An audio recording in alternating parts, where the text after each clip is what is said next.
So I'm in the kitchen, doing what in my mind is helping my mom with dinner, waiting for my dad to get home from work on what was an average night for my second grade self. Finally, I hear the garage door open, followed by footsteps up the stairs. I remember greeting him and asking him how his day went as my mom called my little brother and sister into the kitchen for dinner. My dad, who for the most part is a pretty upbeat and talkative person, seemed to be acting a little bit more reserved than usual and didn't really start any conversation. But, for the rest of my life, I'll never forget the events that were about to unfold.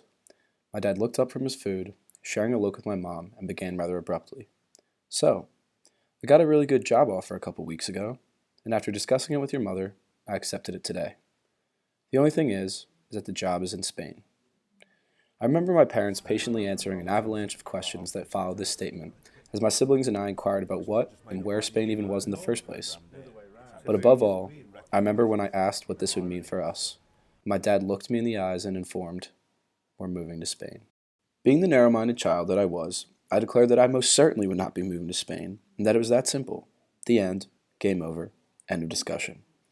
The next few months that went by were a blur until my mom sat down my little brother, sister, and I to talk logistics.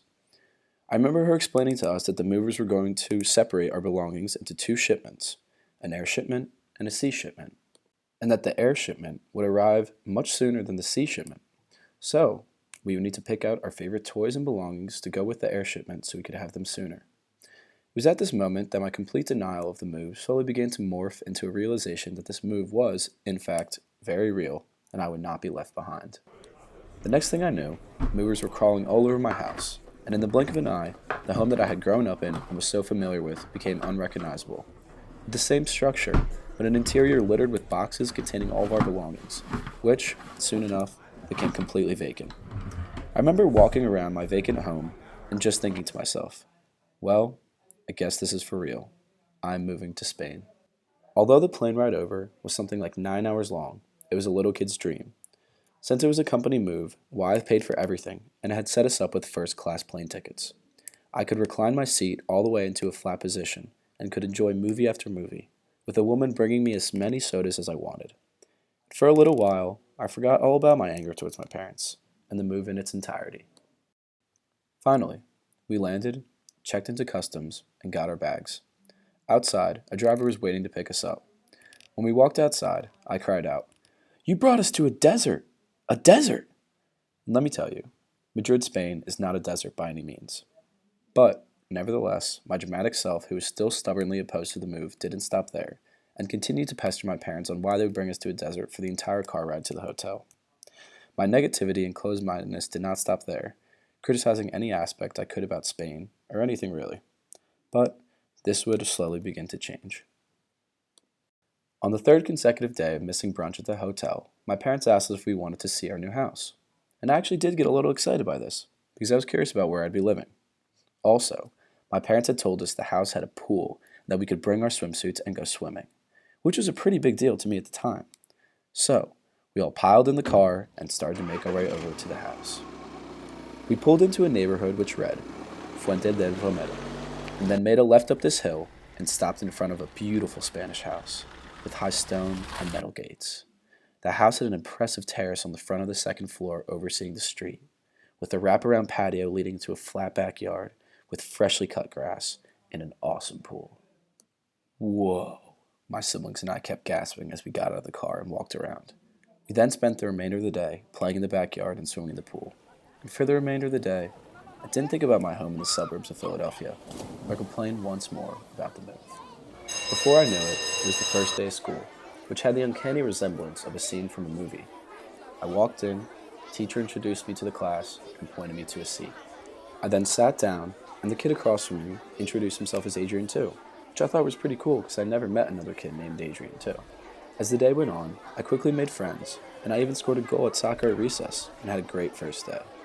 When my mom picked me up after school, I got in the car and casually admitted, "You know what, Mom? Spain is pretty cool." As the time in Spain went on, I only came to like it more and more, and something amazing happened. It was a slow transition, and something I didn't really notice at the time. But when we first moved to Spain, whenever my family and I referred to our house, we would say something along the lines of, "Let's go back to the house," or "Oh, I left my phone at the house." It began slowly at first, But after a while, it began to consistently sound something like this: "Hey mom, can we please go home? I'm tired." This little subconscious, yet subtle distinction had a lot of meaning to it, because it signified the complete transition of our move. Our house in Spain had become our home. It was for this reason that 4 years later, when my dad told us that we were moving back to the United States, that I was extremely disappointed and was obviously strongly opposed to the move. My dad quickly altered my perspective on things. He reminded me how opposed I was to moving here at first, and how I'd quickly come to love it and call it my home. He said he was sure the same thing would happen again. Oddly enough, this seemingly small reminder really hit home for me, because I knew how wrong I was about the move to Spain. So, despite being sad, I welcomed the new experience with open arms and even got excited about it.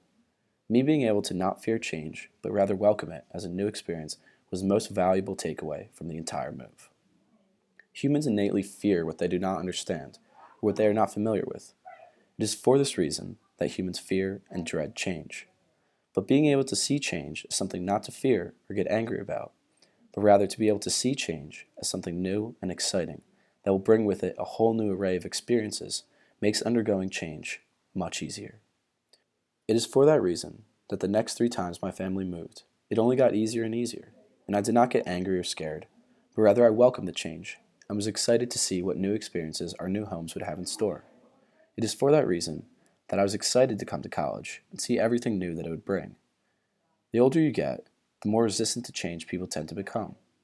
When I look at my grandpa, he still uses one of those Nokia phones from the early 2000s and has not moved homes in the past 50 years.